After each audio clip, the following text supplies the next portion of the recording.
কি হলো? দরজাটা খোল। কি হয়েছে? এরকম হাঁপানি রুগীর মতো হাঁপাচ্ছ কেন? কি ছাগলে কামড়েছে? কি কি করছো? কষ্ট করে বলো না, বুঝবো কি করে? আরে মা, ও মা এসে। হ্যাঁ? মা এসে মানে? কার মা এসে? আমার মা। আর কার মা হবে? তোমার মা এসে মানে? তোমার মা এখন কোথায় আসলো? কি করে আসলো? আরে উনি আমার মা, যখন তখন চলে আসতে পারে। জানি না এখানে কি করতে এসেছে। এবার আমি কি করবো? কোথায় লুকাবো? আর আমি কোথায় লুকাবো এখন? আমার মাথা হচ্ছে, আমি জানি না। তুমি তুমি কোথায় লুকিয়ে পড়ো? আরে যেখানে সেখানে লুকাবো মানে কি? কোথায় লুকাবো? তাড়াতাড়ি বলো, কোথায় লুকাবো আমি? বাইরে মা, ভেতরে আমার বয়ফ্রেন্ড। আমার মাথা হচ্ছে, আমি জানি না।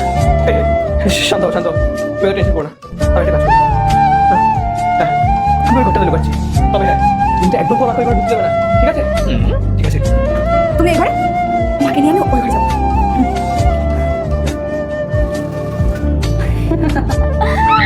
মা, তুমি এখানে? আল্লাহর নামটি দেখে যে এড়িয়ে যাবে তার মনের ইচ্ছা কখনোই পূরণ হবে না। তাই আল্লাহর এই নামটির জন্য একটি লাইক এবং সাবস্ক্রাইব করে যাও। আরে বাহ, সোসাইটিতে যে কত ধরনের লোক থাকে। ও মা, তুমি এখানে কেন এসেছো? তুমি এখানে ডেকেছো, তাই এসেছি। আমি ডেকেছি? আমি তো ডাকিনি। আমি তো 3 দিন ধরে তোমার সাথে কথা বলছি। আরে বাবা, আমার মেয়ে এখানে একা একা থাকে, একা একা রান্না করে খায়, একা একা পড়াশোনা করছে। তা আমি আসবো না? দেখতে আসবো না যে আমার মেয়েটা কেমন আছে? তুমি আসলে আর আমার টেনশন বেড়ে গেল। টেনশন? কিসের টেনশন? তো টেনশন মানে পড়াশোনার টেনশন।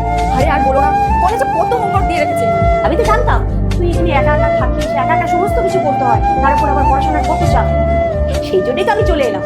ভাবলাম আমি যাই, ওকে কি আমি রান্না বান্না করে দিই, ওকে একটু ভালো ভালো খাবার বানিয়ে দিই। তাই জন্যই তো চলে এলাম। এবার আমি মোটামুটি